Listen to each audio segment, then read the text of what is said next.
Hi guys, today is November 23rd, 2020, and futures pointing to a higher open as FDA over the weekend approved Regeneron treatment, the one that President Trump took when he was ill and felt almost immediately better. So that's good news for the market, and the market is taking it very well. And also, Astrazeneca reported that their vaccine is 70% effective, and depending on the dosage, it could be up to 90% effective. So those news are taking pretty well, and also the general theme on the market right now is anything with starting with EV, which is electric vehicle or alternative energy, is a buy right now. So people are just going crazy about that, and actually the retail plays are also are bought.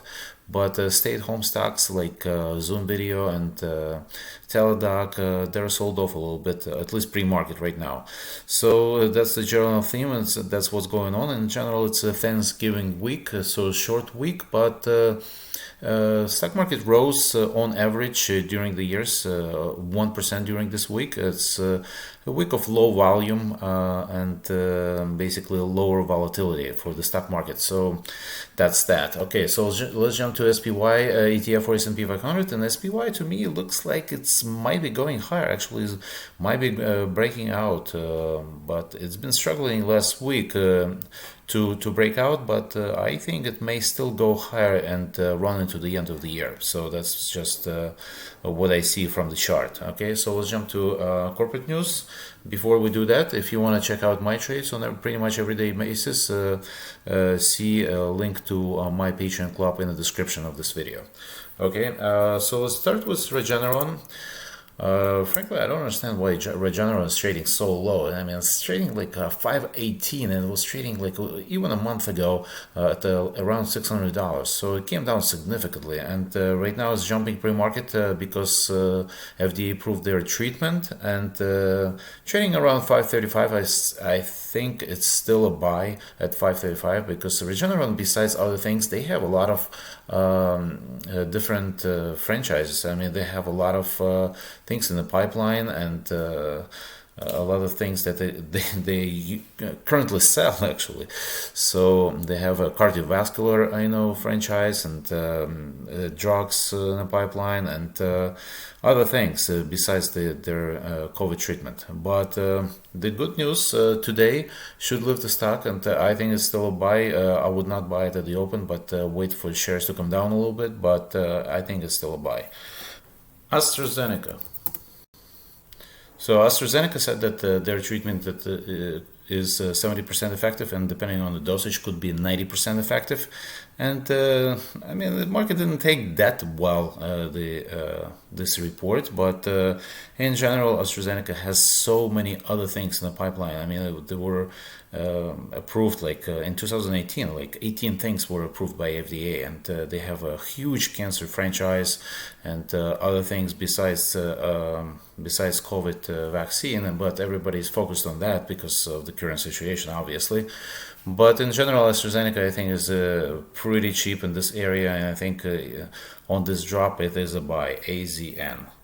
Okay, Pfizer, staying with the pharmaceutical theme. Pfizer shares are higher, and Pfizer and BNTX, I have to mention that because BNTX is their partner in their vaccine, COVID vaccine, and looks like Pfizer shares are going higher and BNTX shares are going higher because it could receive a UK approval this week, it was reported, and FDA plans to meet December 10th to consider US approval for their vaccine. So BNTX and Pfizer shares are going higher, and it looks like BNTX is going to break out.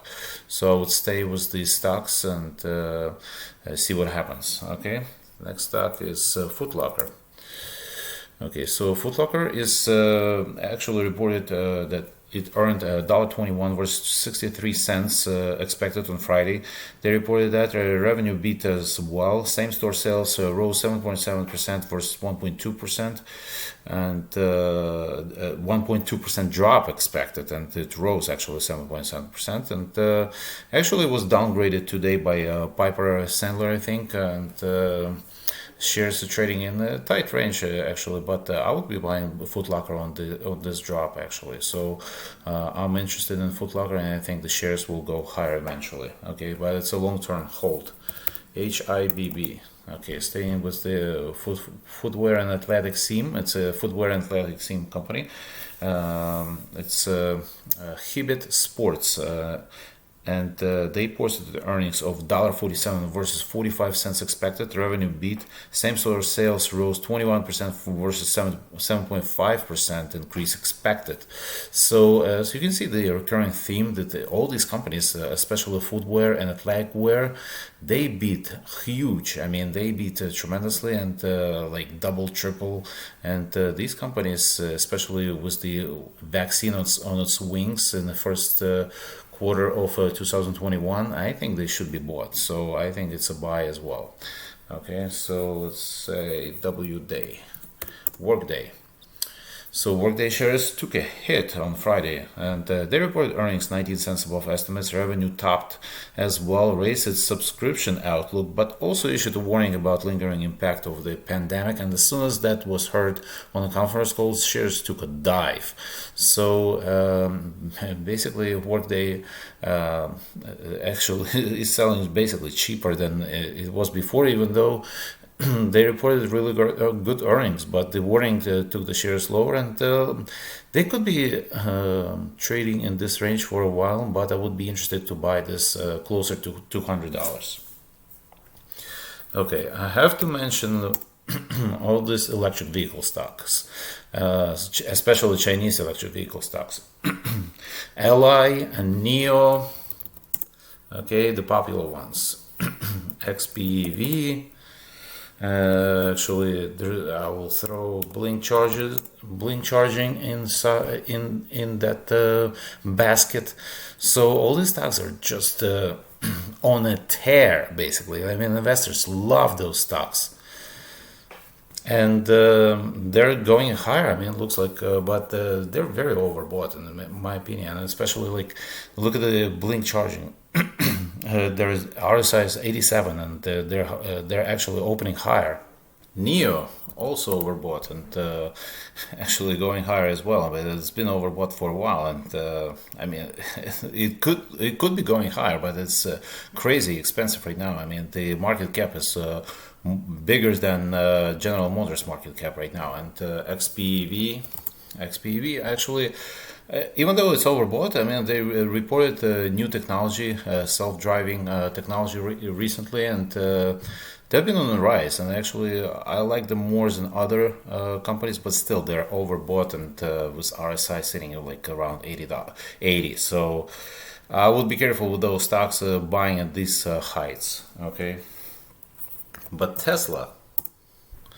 Okay, so Tesla is not overbought right now, and looks like it's going higher, and pre-market is higher as well, and it received the $1,000 bull case target from Wedbush on China and Europe outlook, and Tesla shares actually I like Tesla shares more than other EV companies because it's just not in that much overbought territory, and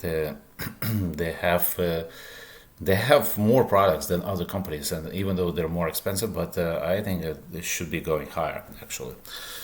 FEYE.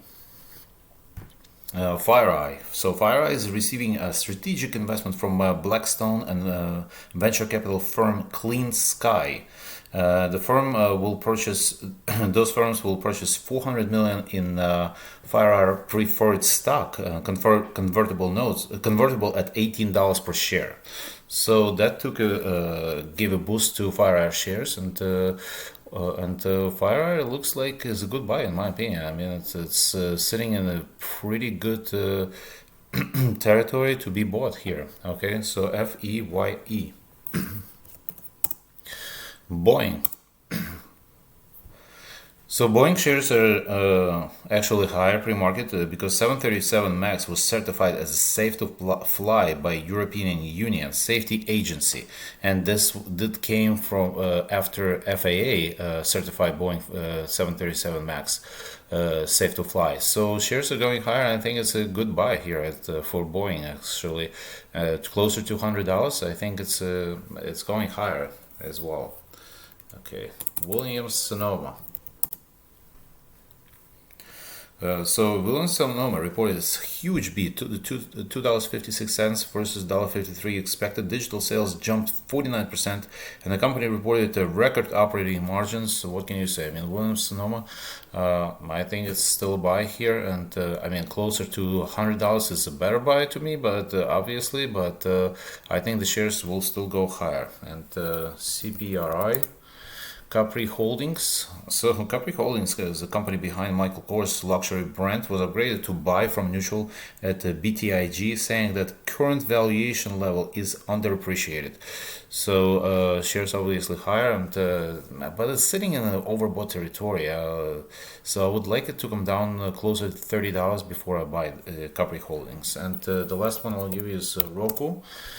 Okay, so Roku shares was upgraded by Needham, who raised their price target on Roku to street high of $315 from $255, saying that Roku is benefiting from accelerated switch from traditional cable service and the presence of multiple devices at home, among other factors. So actually, Roku shares looks like it will go higher. I mean, they're not overbought or anything, and I will be interested in buying Roku shares at this point. Okay, that's it, guys. Don't forget to subscribe to the channel. Click the like button. I'll see you Thursday.